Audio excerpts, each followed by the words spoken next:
Hello. आज करो back topic ये मज पान रात अल्काइन्स वगैरह पान तीन प्रिपरेशन प्रॉपर्टीज। आज वो एरोमेटिसिटी अहम टॉपिक एरोमेटिसिटी एरोमेटिसिटी करो आज थोड़ा बहुत डिस्कस। वो पे प्रिपरेशन वो बेंजीन वगैरह बेंजीन तो ऑलरेडी मे वोनमुत एरोमेटिसिटी कह त कंपाउंड हेको कंसिडर कर एज एरोमेटिक यानी एनी कंपाउंड और a compound can be considered as aromatic if it follows some rules. There are only 3 rules. यानी जो एरोमेटिसिटी है कोई भी कंपाउंड उसको हम कंसिडर करेंगे एरोमेटिक अगर ये 3 रूल यहाँ पर फॉलो करेगा। पहला है जो एरोमेटिक कंपाउंड होगा इट मस्ट बी साइक्लिक यानी इट मस्ट बी साइक्लिक यानी जो पहला इसका रूल है it must be cyclic and planar यानी जो एरोमेटिसिटी कोई भी कंपाउंड का हम जब एरोमेटिसिटी कंसिडर करेंगे तो ये एरोमेटिक इस वक्त होना जब ये कुछ रूल्स जो 3 रूल्स यहाँ पर है इनको फॉलो करेगा। पहला है जो एरोमेटिक कंपाउंड है it must be cyclic and planar. दूसरा है इसका दोम तब aromatic compound must have the conjugated system in it. इसमें एक कंजुगेटेड सिस्टम होना चाहिए। और तीसरा है जो एरोमेटिक कंपाउंड है it must follow the Huckel rule. Huckel rule क्या है which states that number of जो पाई इलेक्ट्रॉन्स होते हैं नंबर ऑफ पाई इलेक्ट्रॉन्स जो होते हैं ये हमें हुकल रूल के ज़रिए ऐसे मालूम पड़ते हैं। इसका फार्मूला है 4n+2 4n+2 यानी ये हुकल रूल को फॉलो करेगा जहाँ से हम पाई इलेक्ट्रॉन जो होते हैं जहाँ पर भी डबल बॉन्डिंग होती है उनमें से एक जहाँ जिस एटम पर डबल बॉन्ड होता है उनमें से एक पाई इलेक्ट्रॉन होता है। जो ये n है यहाँ पर ये इंटीजर है। n जो है ये इंटीजर है जिसका वैल्यू 0 1 2 3 एक्स्ट्रा होना चाहिए। फॉर एग्जांपल अगर हम साइक्लोप्रोपेनाइल कैटायन लेंगे अगर साइक्लोप्रोपेनाइल कैटायन हम लेंगे ऐसे साइक्लोप्रोपेनाइल कैटायन यहाँ पर जहाँ पर डबल बॉन्डिंग होती है यहाँ पर 2 पाई इलेक्ट्रॉन्स होते हैं। 2 पाई इलेक्ट्रॉन्स यहाँ पर होते हैं यहाँ पर एक यहाँ पर इसलिए 2 पाई इलेक्ट्रॉन यहाँ जहाँ पर डबल बॉन्डिंग होती है वहाँ पर 2 पाई इलेक्ट्रॉन होते हैं। और ये पाई इलेक्ट्रॉन यहाँ पर 2 है यानी नंबर ऑफ पाई इलेक्ट्रॉन्स यहाँ पर 2 है। इसलिए जब हम हुकल रूल यहाँ पर अप्लाई करेंगे तो हमें क्या मिलेगा कि हम देखेंगे कि 4n+2 जो है ये 2 ये हमें यहाँ पर 2 के बराबर है। यानी जहाँ पर पाई इलेक्ट्रॉन जो है ये 4n+2 फार्मूला के साथ जो हुकल रूल यहाँ पर लागू होता है अगर ये हुकल रूल इस पर लागू हो जाएगा तो ये हम कहेंगे कि इसकी एरोमेटिसिटी ये फॉलो करता है। इसमें हम देखेंगे कि ये जो इसका आंसर आता है ये 2 यहाँ पर जाएगा वो हो गया 4n = 2 - 2 that is 0 that is n = 0/4 that is equal to 0 यानी n का यहाँ पर निकला है 0। ये एक इंटीजर है इसलिए ये हुकल रूल फॉलो करता है। सिमिलरली अगर हम दूसरा एक आपको बेंजीन देंगे ये बेंजीन है इसके अल्टरनेट डबल बॉन्ड्स होते हैं यहाँ पर भी एक पाई इलेक्ट्रॉन यहाँ पर भी एक इस तरह यहाँ पर 2 हो गए ये 2 हो गए और ये 2 यहाँ पर जो पाई इलेक्ट्रॉन्स है वो 6 इलेक्ट्रॉन्स है पाई इलेक्ट्रॉन 6 है।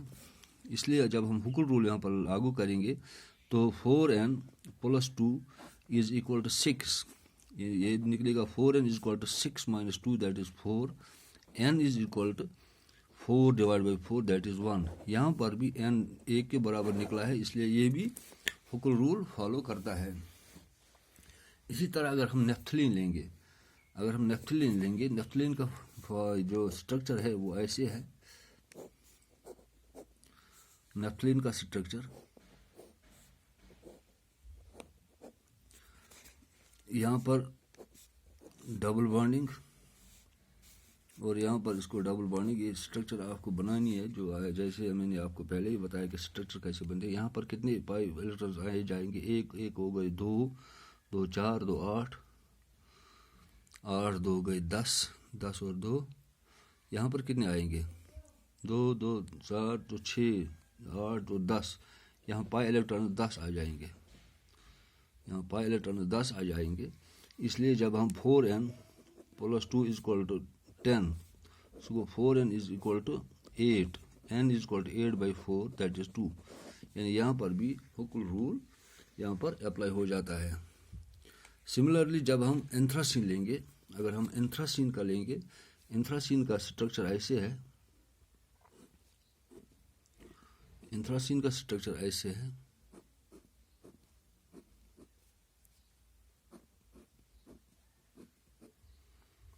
इसमें यहाँ पर डबल बॉन्ड आ जाएगा, यहाँ पर भी डबल बॉन्ड आ जाएगा, और यहाँ पर डबल बॉन्ड, और यहाँ पर डबल बॉन्ड, 2 2 4 2 6 2 8 2 10 12 और 14, यहाँ पाई इलेक्ट्रॉन 14 है।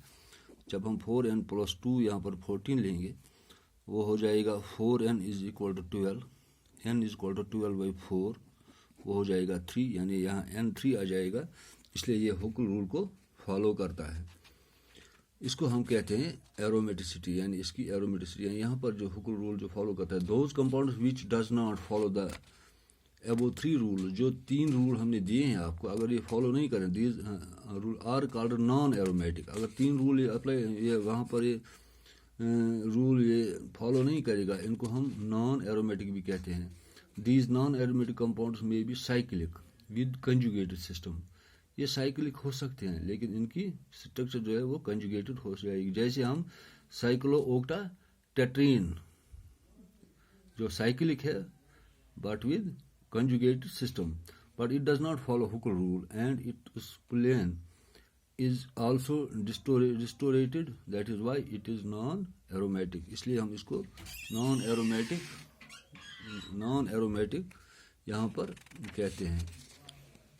इसके बाद हम प्रिपरेशन ऑफ बेंजीन, जब हम प्रिपरेशन ऑफ बेंजीन पर जाएंगे, प्रिपरेशन ऑफ बेंजीन,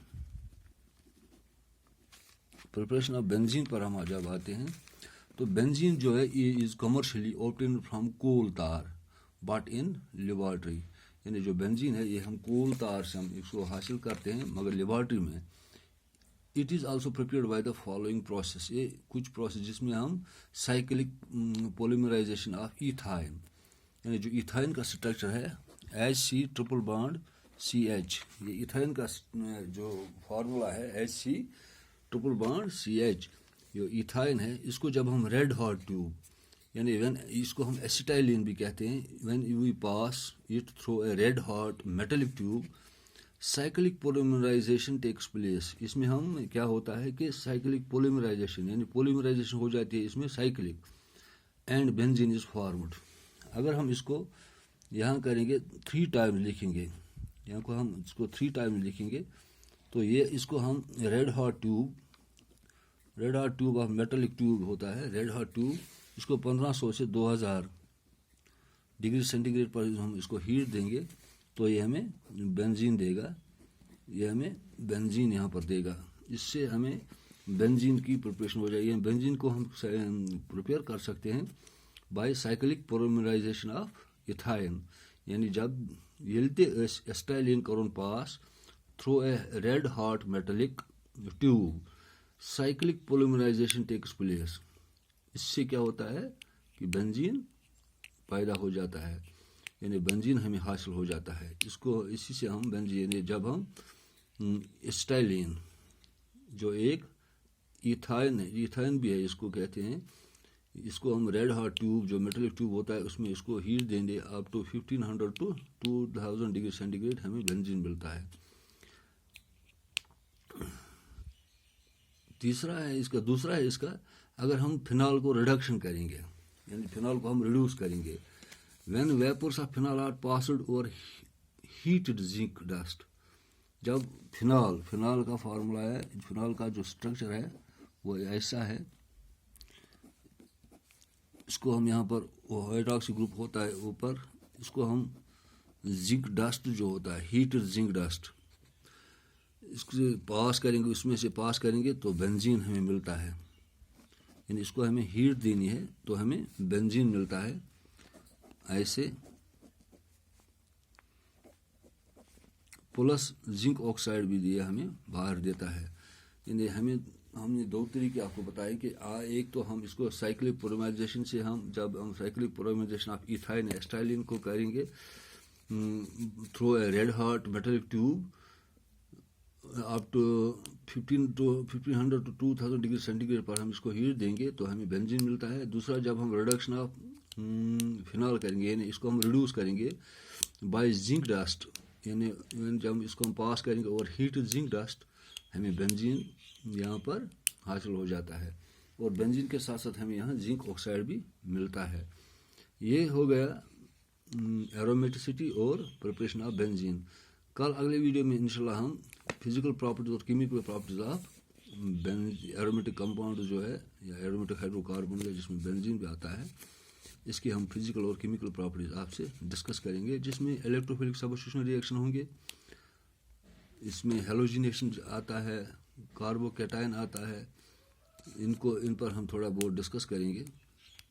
तो आज की वीडियो पर आप थोड़ा ध्यान दीजिए, अपनी किताबें खोलें और वहाँ पर देखें कि कहाँ पर आपको जिसमें जो डिफ़िकल्टी आती है तो हमें तुरंत आप कॉल या व्हाट्सएप थ्रू हमसे रब्ता कर सकते हैं।